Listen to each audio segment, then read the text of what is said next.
नमस्कार, स्वागत, अभिनंदन आप सभी का मौसम तक चैनल पर। मैं हूं देवेंद्र त्रिपाठी। यह है अगले 3 दिनों के मौसम का अपडेट, पूर्वानुमान। दोस्तों, बंगाल की खाड़ी और अरब सागर दोनों जगहों पर सक्रियता काफी बढ़ गई है। समुद्र में उग्रता है और इस समय अरब सागर में जो सिस्टम बना हुआ था, सर्कुलेशन, वो धीरे धीरे इंटेंसिफाई हो रहा है और अब ये कम दबाव के क्षेत्र में तब्दील हो गया है। यानी कम दबाव का मतलब है नमी का ऊपर ज्यादा मात्रा में उठना और ज्यादा इसके जो एडजॉइनिंग सर्कुलेशन है, इससे सटा इसको जो सपोर्ट करने वाला सर्कुलेशन है, चक्रवाती हवाओं का क्षेत्र है, वो लगातार इसे सपोर्ट करता रहेगा और विंड शेयर लो है। इसकी वजह से यहां पर साइक्लोन बनने की संभावनाएं प्रबल होती हुई नजर आ रही हैं। जल्दी ही ये डिप्रेशन में तब्दील हो जाएगा और ये आगे बढ़ेगा उत्तर पश्चिमी दिशा में। एक मॉडल इसको गुजरात की तरफ दिखा रहा है, लेकिन गुजरात की तरफ जाने के चांसेस बिल्कुल भी कम है, बहुत कम है, क्योंकि ज्यादातर मॉडल इसको दिखा रहे हैं पश्चिम की दिशा में आगे बढ़ते हुए। और अक्टूबर में इतिहास में कोई भी साइक्लोन ऐसा नहीं रहा है जो यहां पर बनने के बाद गुजरात या महाराष्ट्र के तटों की तरफ टकराया हो। लेकिन भारत के दक्षिणी और पश्चिमी घाट पर तटों पर इसका असर मौसम पर इनडायरेक्ट रूप में, अपरोक्ष रूप में हमें दिखाई देगा। इसके अलावा बंगाल की खाड़ी पर बना सर्कुलेशन भी धीरे धीरे प्रभावशाली हो रहा है। जल्दी ही, यानी परसों, कल और परसों के बीच में ये निम्न दबाव के क्षेत्र में तब्दील हो जाएगा। ये सिस्टम भी स्ट्रांग होगा। अभी इसके ट्रैक को लेकर के थोड़ा सा क्लैरिटी नहीं है। क्लैरिटी तो खैर दोनों सिस्टम को लेकर नहीं है, लेकिन निश्चित तौर पर इन दोनों सिस्टमों का असर या रिलेशन भारत के मौसम से रहने वाला है अगले सप्ताह, एक सप्ताह भर के दौरान या 10 दिन के दौरान। फिलहाल अभी जो कंडीशंस हैं अगले 24 घंटों के लिए या आज दिन भर के लिए, उसकी बात अगर करें तो उत्तर भारत के भागों से जब WD आगे बढ़ रहा है तो उसका रिमेनेंट्स जो है, यानी जो नमी है, वो ऐसा नहीं है कि हवा का एक कोई पर्टिकुलर एरिया है और वो आगे निकल गया तो खत्म हो गया। ऐसा होता नहीं। हवा बढ़ रही है आगे और हवा में जो नमी पीछे रह जा रही है वो नमी यहाँ पर अपना असर दिखाती रहेगी। तो यहाँ गिलगित बाल्टिस्तान, मुजफ्फराबाद से लेकर लद्दाख के बीच में, हिमाचल और उत्तराखंड के कुछ ऊपरी हिस्सों में थोड़ी बहुत वर्षा या बर्फबारी आज भी देखने को मिल सकती है दिन या रात में। जम्मू कश्मीर के भी पूर्वी और उत्तरी क्षेत्रों में कहीं कहीं पर गतिविधियां हो सकती हैं, लेकिन ज़्यादा इंटेंस एक्टिविटी नहीं होगी। ऐसी गतिविधि नहीं होगी जिससे सामान्य जनजीवन प्रभावित हो, लोगों को दिक्कतें हों और लगातार बर्फबारी हो, रास्ते बंद हो, ऐसी संभावना फिलहाल नहीं है। पंजाब, हरियाणा, दिल्ली, राजस्थान, उत्तर प्रदेश और गुजरात, मध्य प्रदेश, महाराष्ट्र, इन सभी भागों में आप देखिए पूरी तरह से शुष्क मौसम रहेगा।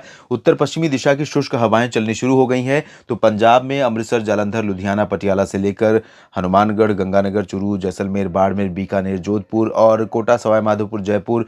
दिल्ली, हरियाणा में करनाल, रोहतक से लेकर सोनीपत, पानीपत और इधर मेरठ, मुरादाबाद से लेकर आगरा, मथुरा और साथ ही साथ आगे बढ़ेंगे तो लखनऊ, अयोध्या, वाराणसी, गोरखपुर तक, इन सभी भागों में पश्चिमी दिशा की इन शुष्क हवाओं के कारण मौसम बदल गया है। दिन में तेज धूप रहेगी, बहुत चमकती धूप होगी। जिन लोगों को लग रहा था कि ठंडा सर्दी का मौसम आ गया है, उनको मैं बार बार यही कह रहा था कि अगर 2 दिन का समय लगेगा, अगर ये ड्राई विंड्स लगातार इसी तरह से चलती रही और कोई सिस्टम यहाँ पर नहीं आया, नमी नहीं आई, तो यहाँ पर फिर से धूप ऐसी हो जाएगी कि आप दोपहर में 10-11 बजे के बाद से सह नहीं पाएंगे। और अभी हालात ऐसे रहेंगे कि कम से कम सुबह 10 बजे से लेकर शाम 4-5 बजे तक ऐसी धूप रहने वाली है। तो ये कंडीशन यहाँ पर अभी शुरू हो गई है फिर से। फिलहाल बिहार, झारखंड और पश्चिम बंगाल के कुछ भागों में, ओडिशा, आंध्र प्रदेश और छत्तीसगढ़ के छिटपुट इलाकों में हल्की फुल्की बूंदाबांदी, हल्की वर्षा हो सकती है। उप हिमालयी पश्चिम बंगाल, सिक्किम और पूर्वोत्तर में अरुणाचल प्रदेश, असम, मेघालय और नागालैंड में कहीं कहीं पर बारिश होने की संभावना है। महाराष्ट्र में गतिविधियां बहुत कम हो गई हैं, लेकिन सिंधुदुर्ग और गोवा में कहीं कहीं पर गतिविधि हो सकती है और साथ ही आंध्र प्रदेश में रायलसीमा और तेलंगाना, तमिलनाडु में छिटपुट जगहों पर, जबकि केरल और तमिलनाडु, लक्षद्वीप में कई जगहों पर तेज बारिश होने की संभावना नजर आ रही है। और इसके बाद बात करें अगर 19 अक्टूबर की, तो 19 अक्टूबर को ये देखिए, ये दोनों सिस्टम और थोड़ा प्रोमिनेंट हो जाएंगे। यहाँ पर पूर्वी तटों पर हवाएं काफ़ी तेज़ हो जाएंगी।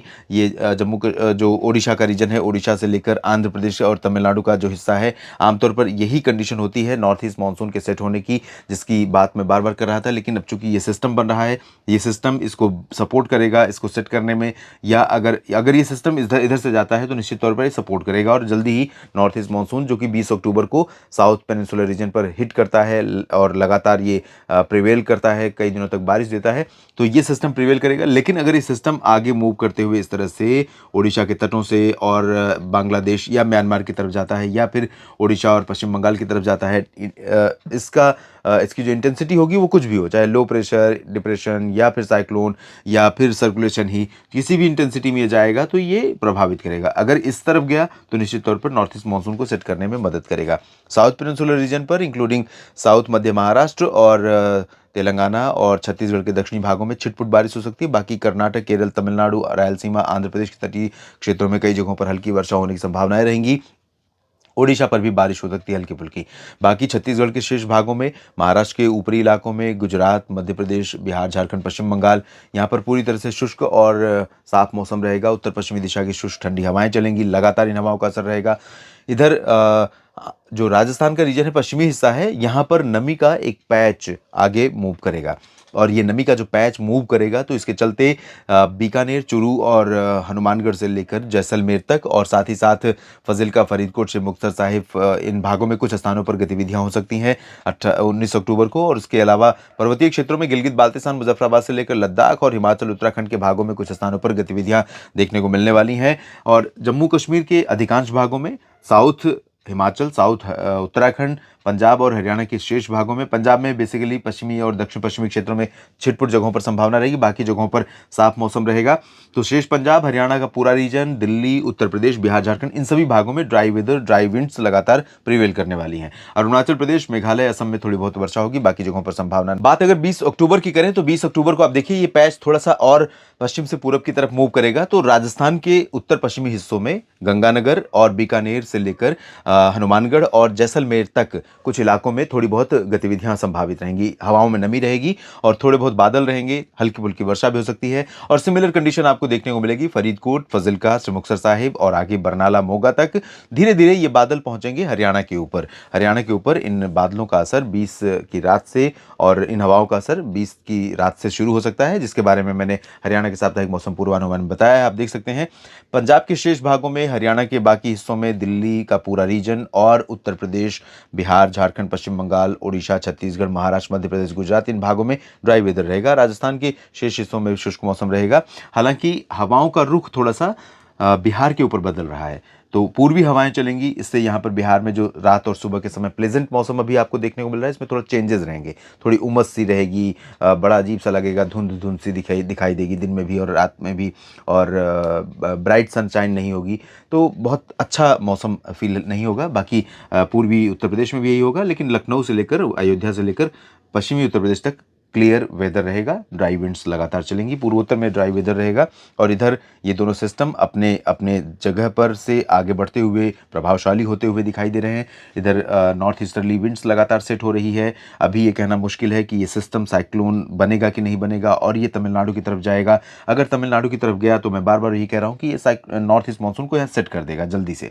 और ये फिलहाल 20 अक्टूबर को तटीय आंध्र प्रदेश और आंध्र प्रदेश के रायलसीमा, तेलंगाना, कर्नाटक के तमाम इलाकों में, केरल और तमिलनाडु के तमाम हिस्सों में अच्छी वर्षा होने की संभावना है। लक्षद्वीप में भी थोड़ी बहुत बारिश हो सकती है। पुदुचेरी और अंडमान व निकोबार द्वीप समूह में भी कई जगहों पर वर्षा होने की संभावना नजर आ रही है। फिलहाल इस बुलेटिन में इतना ही। लगातार बने रहिए मौसम तक चैनल और न्यूज़ मीडिया मंच के साथ। तमाम मौसम की जानकारियां आपके साथ शेयर कर रहा हूं और शेयर करता रहूंगा। जानकारियां ठीक लगती हैं तो लाइक और शेयर करना ना भूलें। चैनल को सब्सक्राइब नहीं किया है तो सबसे पहले कर लें, ये मेरा आप सभी से हृदय से निवेदन है, आग्रह है, विनम्रता से। और मौसम तक चैनल के अलावा न्यूज़ मीडिया मंच के साथ भी आप लगातार मेरे साथ जुड़े रह सकते हैं। मौसम के अलावा कुछ और बातें भी उस चैनल पर मैं आपके साथ करता हूं। धन्यवाद।